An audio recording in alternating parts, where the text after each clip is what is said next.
Hello friends, Pankaj Bhardwaj YouTube channel में आपका बहुत बहुत स्वागत है।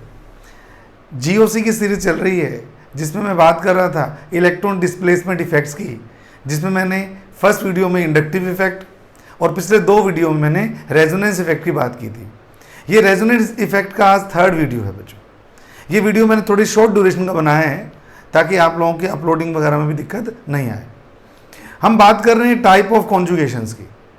कॉन्जुगेशन कितने टाइप के होते हैं और इनके कारण से मॉलिक्यूल्स की प्रॉपर्टीज़ में क्या क्या चेंजेस आते हैं उसकी बात हम करने वाले हैं। तो बेसिकली कॉन्जुगेशन तीन टाइप के होते हैं। एक को बोलते हैं लीनियर कॉन्जुगेशन, एक को बोलते हैं साइक्लिक कॉन्जुगेशन और एक को बोलते हैं क्रॉस कॉन्जुगेशन। आइए देखते हैं। जब कॉन्जुगेशन में इलेक्ट्रॉन की मूवमेंट की डायरेक्शन सेम होती है, जब कॉन्जुगेशन में इलेक्ट्रॉन की मूवमेंट की डायरेक्शन एक ही दिशा में होती है उसको हम लीनियर कॉन्जुगेशन कहते हैं। इसका मतलब एक कॉन्जुगेशन दूसरे कॉन्जुगेशन को रेनफोर्स करता है, यानी कि एक दूसरे को बढ़ाता है।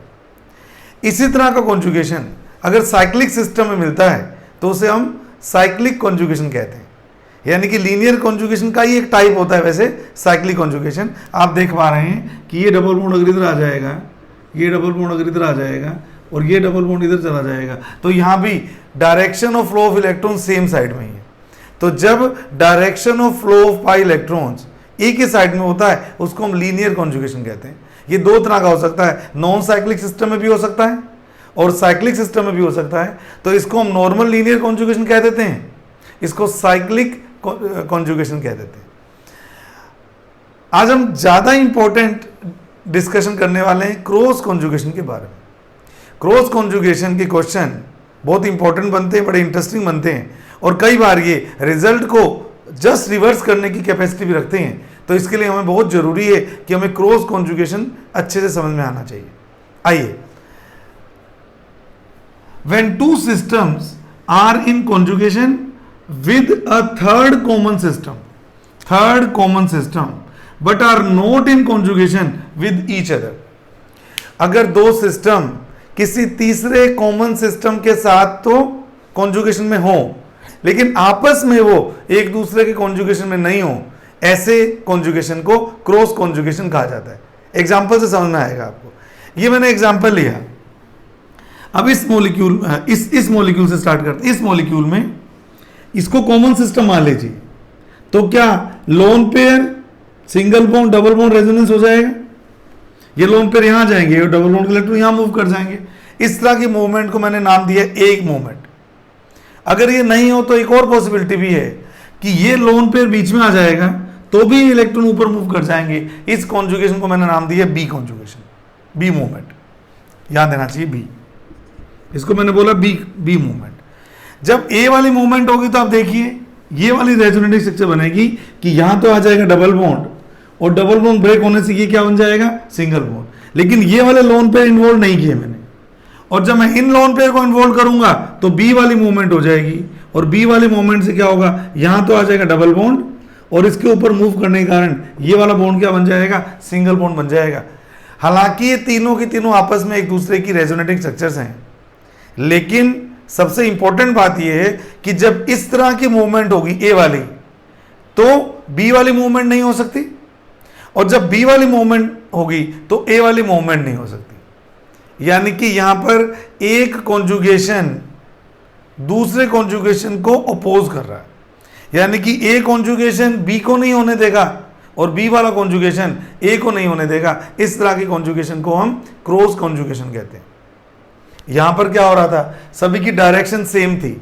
यहां देखिए क्या हो रहा है, या तो डायरेक्शन ये वाली है और या डायरेक्शन ये वाली है, तो ये दोनों अपोजिट डायरेक्शन में है। इस टाइप की कॉन्जुगेशन को हम क्या बोलते हैं, क्रॉस कॉन्जुगेशन बोलते हैं। एक रिप्रेजेंटेशन से भी मैंने आपको सिखाया। ये देखिए ए और बी 2 अलग अलग सिस्टम है, ये किसी तीसरे के साथ तो कॉमन सिस्टम के साथ तो कॉन्जुगेशन कर रहे हैं लेकिन ये आपस में कॉन्जुगेशन नहीं कर रहे। इस मॉलिक्यूल को भी देखिए, ये डबल बॉन्ड और ये लोन पेयर, ये भी आपस में कॉन्जुगेशन कर सकते हैं और ये भी आपस में कॉन्जुगेशन कर सकते हैं, लेकिन ये तीसरे सिस्टम के साथ में कॉन्जुगेशन में पार्टिसिपेट नहीं कर सकते क्योंकि यहां इन दोनों के बीच में सिंगल बॉन्ड आ गया। इन दोनों के बीच में सिंगल बॉन्ड आ गया। जब दो सिस्टम के बीच में सिंगल बॉन्ड आ जाता है तो कॉन्जुगेशन डिस्टर्ब हो जाता है। तो ये तो आपस में नहीं है कॉन्जुगेशन में, लेकिन ये इसके साथ भी कॉन्जुगेशन में है और इसके साथ भी कॉन्जुगेशन में है, इसलिए इसको हम क्या बोलते हैं, क्रॉस कॉन्जुगेशन बोलते हैं। क्रॉस कॉन्जुगेशन से क्या क्या इफेक्ट आते हैं सिस्टम के अंदर, आइए हम उसकी बात करते हैं। तो सबसे पहले मैं इसका एग्जाम्पल लूंगा क्रॉस कॉन्जुगेशन का, जिसमें ये मॉलिक्यूल में बॉन्ड स्ट्रेंथ को अफेक्ट करता है, जिसमें ये मॉलिक्यूल में बॉन्ड स्ट्रेंथ को अफेक्ट करता है। आइए देखते हैं। तो मैं 3 एग्जाम्पल के थ्रू अपनी बात करने वाला हूं। पहले एग्जाम्पल में मैंने एक सिस्टम लिया, ये नेगेटिव चार्ज और ये 2 लोन पेयर, और दूसरे एग्जाम्पल में क्रॉस कॉन्जुगेशन दिखाने के लिए मैंने एक और सिस्टम लिया OR।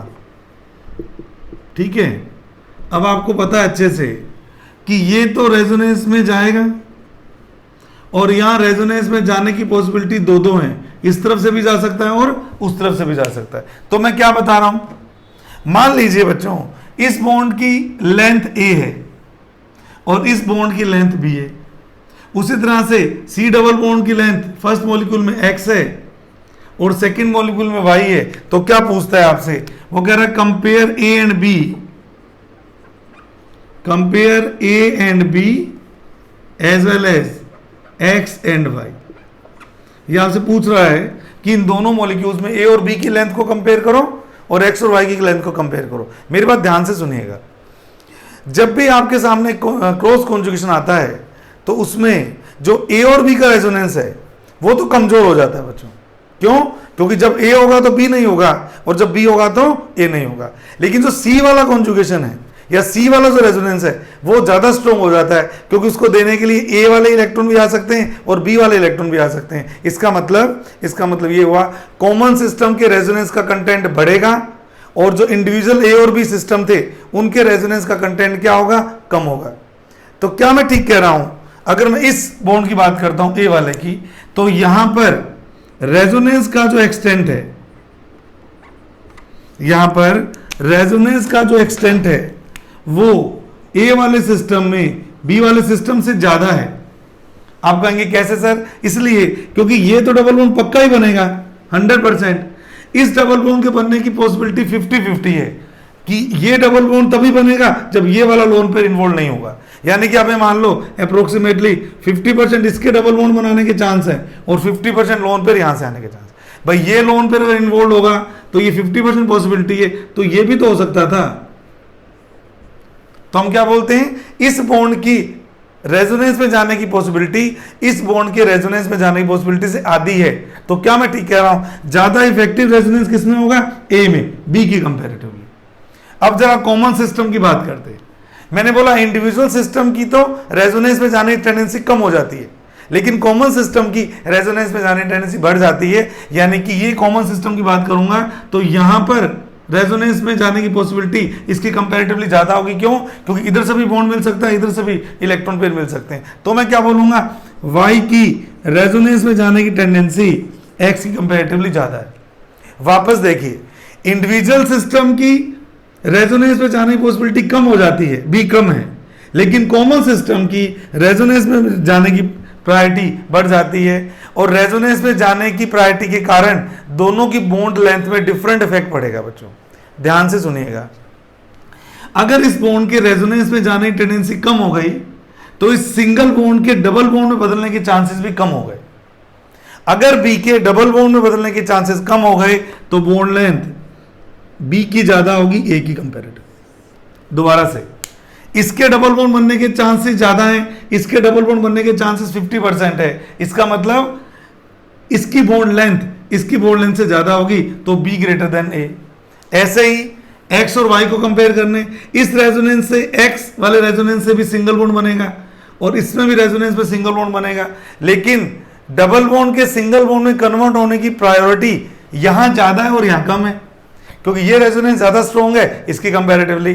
तो ये वाला सिंगल बॉन्ड कैरेक्टर इस सिंगल बॉन्ड कैरेक्टर से ज्यादा होगा, तो Y भी X से क्या होगा, ज्यादा होगा। तो इस तरह से हमें क्रॉस कॉन्जुगेशन के रिजल्ट बहुत ध्यान से निकालने होते हैं। 1 मिनट में रिपीट कर रहा हूं, ध्यान से देखना। इस बॉन्ड की रेजोनेंस की टेंडेंसी इस बॉन्ड से कम है, तो इस बॉन्ड के सिंगल के डबल बॉन्ड में कन्वर्ट होने के चांसेस इसकी तुलना में कम है, और अगर डबल बॉन्ड में कन्वर्ट होने के चांसेस कम है तो बॉन्ड लेंथ बड़ी आएगी, बी की बड़ी है। ऐसे ही कॉमन सिस्टम में इस रेजोनेंस के होने के चांसेस इस रेजोनेंस से ज्यादा अच्छे हैं, और ये जो रेजोनेंस है इससे क्या होता है, डबल बॉन्ड सिंगल बॉन्ड में कन्वर्ट होता है, तो इसके सिंगल बॉन्ड में कन्वर्ट होने के चांसेस इसके सिंगल बॉन्ड में कन्वर्ट होने के चांसेस से ज्यादा हैं, इसलिए y की वैल्यू भी x की तुलना में क्या होगी, ज्यादा होगी। तो रेजोनेंस का जो ट्रेंड है ये है, और बॉन्ड लेंथ का जो ट्रेंड है वो ये वाला है। तो मेरे ख्याल से आपको अच्छी तरह से क्रॉस कॉन्जुगेशन समझ में आ गया होगा। अब मैं दूसरे एग्जाम्पल की बात कर रहा हूं। अब मैं ले रहा हूं एग्जाम्पल नंबर 2। एग्जाम्पल नंबर 2 में भी इसी तरह की कंपैरिजन करूंगा। इसका आंसर आप सोचिएगा। एग्जाम्पल नंबर 2 में भी मैं ऐसा ही सिस्टम ले रहा हूं, CH2 double bond CH, CH double bond CH2, और इसकी कंपैरिजन कर रहा हूं CH2 double bond CH, C double bond CH2, CH double bond CH2। अब मैं कंपेयर कर रहा हूं इन दोनों बॉन्ड्स को। इसको बेटे A बोल देता हूं, इसको मैं B बोल देता हूं। जहां तक इसका सवाल है तो इलेक्ट्रॉन की मूवमेंट की एक ही पॉसिबिलिटी है, ये इलेक्ट्रॉन यहां आएंगे, ये इलेक्ट्रॉन यहां जाएंगे। लेकिन जहां तक इसका सवाल है, इलेक्ट्रॉन की मूवमेंट की एक तो ये पॉसिबिलिटी है, और दूसरी पॉसिबिलिटी इसकी अपोजिट वाली भी है। ये जो पॉसिबिलिटी है सेकंड पॉसिबिलिटी, ध्यान देना। ऐसा भी तो हो सकता था कि ये इलेक्ट्रॉन अगर यहां आते तो ये इलेक्ट्रॉन मूव कर जाते। इससे क्या होगा, इससे ये वाली जो स्ट्रक्चर है, ये डबल बॉन्ड तो एज इट इज ही रह जाएगा।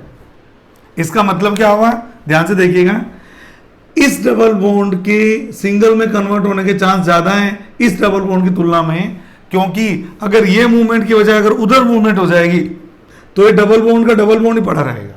यानी कि ए बॉन्ड और बी बॉन्ड में ए बॉन्ड की रेजोनेंस में जाने की पॉसिबिलिटी बी बॉन्ड से ज्यादा है। यहां पर तो इसके भी जाने के चांसेस 50% है बेटे, और इसके भी जाने के चांसेस 50% है। इसको मान लो ए, इसको मान लो बी, और इसको मान लो सी। तो ए और बी इंडिविजुअल सिस्टम है और एक कॉमन सिस्टम है, और आपको पता है क्रॉस कॉन्जुगेशन में इंडिविजुअल सिस्टम की रेजोनेंस में जाने की टेंडेंसी कम हो जाती है, क्योंकि दो दो पॉसिबिलिटी आ जाती है। तो क्या मैं ठीक कह रहा हूं, इस मॉलिक्यूल में और इस मॉलिक्यूल में रेजोनेंस अगर ए का ज्यादा स्ट्रॉन्गर है बी से, तो क्या मैं बोल सकता हूं, क्योंकि इस रेजोनेंस के कारण ये डबल बॉन्ड सिंगल बॉन्ड में कन्वर्ट होगा, इसलिए यहां पर इसके सिंगल बॉन्ड में कन्वर्ट होने के चांसेस ज्यादा हैं, इसके सिंगल बॉन्ड में कन्वर्ट होने के चांसेस 50% है। तो जिसके सिंगल बॉन्ड में कन्वर्ट होने के चांस ज्यादा होते हैं उसकी बॉन्ड लेंथ भी क्या होती है, ज्यादा होती है।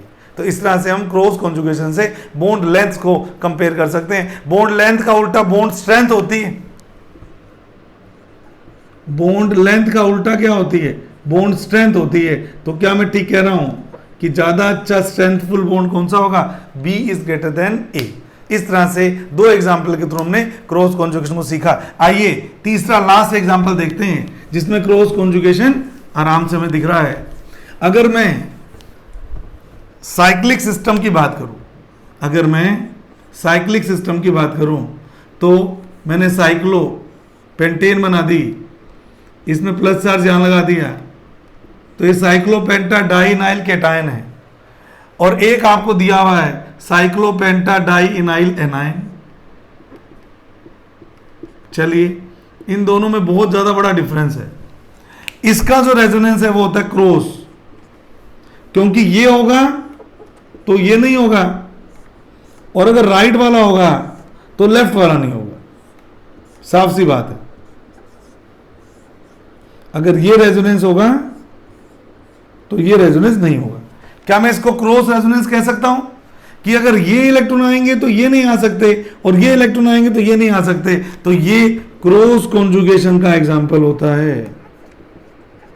ये किसका एग्जाम्पल होता है, क्रॉस कॉन्जुगेशन का। लेकिन यहां पर ऐसा नहीं है। यहां पर एक तरह से लीनियर कह दो चाहे साइक्लिक कह दो, या लीनियर या साइक्लिक कॉन्जुगेशन के थ्रू रेजोनेटिंग स्ट्रक्चर बनाई जाती है। तो मैं पहले स्केलेटोन बना लिया। ये इलेक्ट्रॉन अगर मूव करेंगे इधर, तो ये इलेक्ट्रॉन मूव करेंगे इस एटम पर, तो क्या होगा, डबल बॉन्ड डबल बॉन्ड, ये नेगेटिव चार्ज। अगले स्टेप में ये यहाँ आएंगे तो ये इलेक्ट्रॉन मूव करेंगे, तो स्ट्रक्चर ये बन जाएगी, डबल बॉन्ड यहाँ, डबल बॉन्ड यहाँ, ये आ गया नेगेटिव चार्ज। अगले स्टेप में ये इधर आएंगे तो ये इलेक्ट्रॉन इधर मूव करेंगे, क्या होगा, डबल बॉन्ड यहाँ, डबल बॉन्ड यहाँ, ये नेगेटिव चार्ज। और लास्ट स्ट्रक्चर में ये मूवमेंट यहाँ होगी तो नेगेटिव चार्ज यहाँ, डबल बॉन्ड यहाँ और डबल बॉन्ड यहाँ। अगली में बनाने की जरूरत नहीं समझता, क्योंकि लास्ट जो स्ट्रक्चर आएगी, छठी लिख रहा हूं जिसको, वो पहले की जैसी ही हो जाएगी।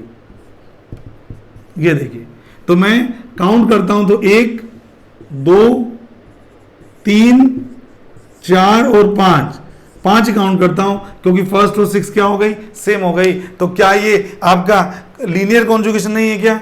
इलेक्ट्रॉन की मूवमेंट एक दूसरे को रेनफोर्स कर रही है, जबकि यहां पर अगर ये मूवमेंट होगी तो ये नहीं हो सकती और ये मूवमेंट होगी तो ये नहीं हो सकती। तो ये दोनों अलग अलग सिस्टम है, ये क्रॉस कॉन्जुगेशन में आता है और ये साइक्लिक या लीनियर कॉन्जुगेशन के अंदर आता है। तो it is something about linear and cross conjugation.